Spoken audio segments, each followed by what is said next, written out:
बिस्मिल्लाहिर्रहमानिर्रहीम अस्सलामुअलैकुम एवरीवन। उम्मीद है आप सब खैरियत से होंगे। आज हमने नेचुरल सिलेक्शन को डिस्कस करना है कि नेचर जो है वो किन चीज़ों को सिलेक्ट करती है। Darwin suggested that population of species become better adopted to their local environment through natural selection. यानी कि नेचर जो है वो जो चीज़ें ज़्यादा बेटर होती हैं, ठीक है, नेचर के लिहाज से यानी कि इन्वायरमेंट के लिहाज से जो चीज़ें ज़्यादा बेटर होती हैं उनको क्या कर लिया जाता है, सिलेक्ट कर लिया जाता है। तो इस हवाले से नेचुरल सिलेक्शन के हवाले से हमारे पास 3 स्टेप्स आ जाते हैं।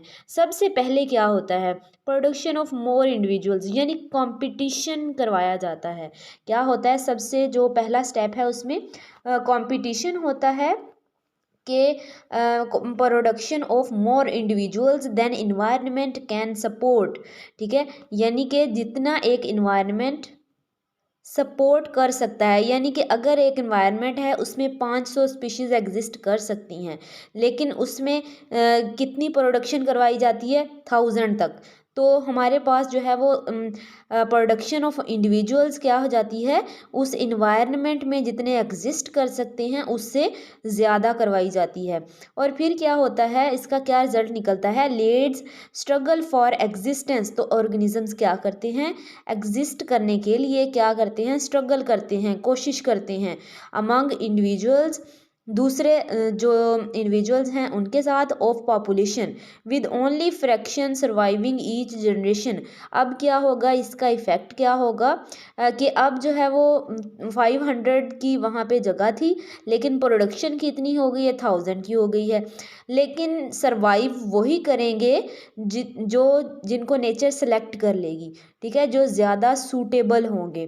ठीक है, survival in existence is not random, यानी कि ऐसा नहीं होता कि कोई भी जैसे कुरानंदाज़ी वगैरह करते हैं तो कोई भी स्पीशीज़ जो है वो सिलेक्ट कर ली जाती हैं, ऐसा नहीं है। बल्कि ये किस चीज़ पे डिपेंड करती है, hereditary constitution of the individuals, यानी जीन्स पे ये इन्हसार करती है। Those individuals whose inherited characteristics fit them to best with environment, यानी कि ऐसे ऑर्गेनिजम्स जिनमें जो करेक्टरिस्टिक हैं उस माहौल के मुताबिक हैं, वो अच्छे से वहाँ पे अडेप्ट कर सकते हैं, वहाँ पे सरवाइव कर सकते हैं। उनमें जो है वो इस तरह के जीन्स मौजूद हैं, तो इस बेस पे उनको क्या किया जाता है, सिलेक्ट किया जाता है। मोर लाइकली टू सरवाइव, जो ज़्यादा अच्छे से सरवाइव कर सकते हैं और ज़्यादा अच्छे ऑफ स्प्रिंग्स यानी आगे जो है वो औलाद पैदा कर सकते हैं। ठीक है, तो उनको जो है वो क्या किया जाता है, सिलेक्ट किया जाता है।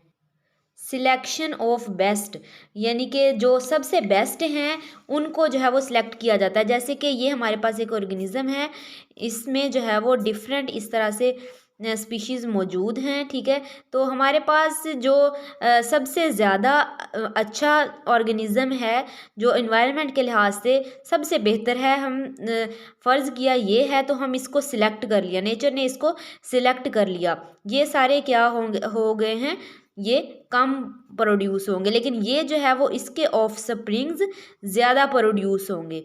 ठीक है, इसके ऑफ स्प्रिंग्स क्या हैं, ज़्यादा प्रोड्यूस होंगे। और फिर इनमें से जो बेस्ट होगा फिर उसके ज़्यादा ऑफ स्प्रिंग्स प्रोड्यूस होंगे, फिर इनमें से जो बेस्ट होगा जीन्स के एतबार से उसके ज़्यादा ऑफ स्प्रिंग्स प्रोड्यूस होंगे आगे। तो मुमकिन है कि ये जो है वो यहाँ पे जो करेक्टरिस्टिक्स आ रही हैं जो यहाँ पे मौजूद नहीं हैं वो ही आएँ।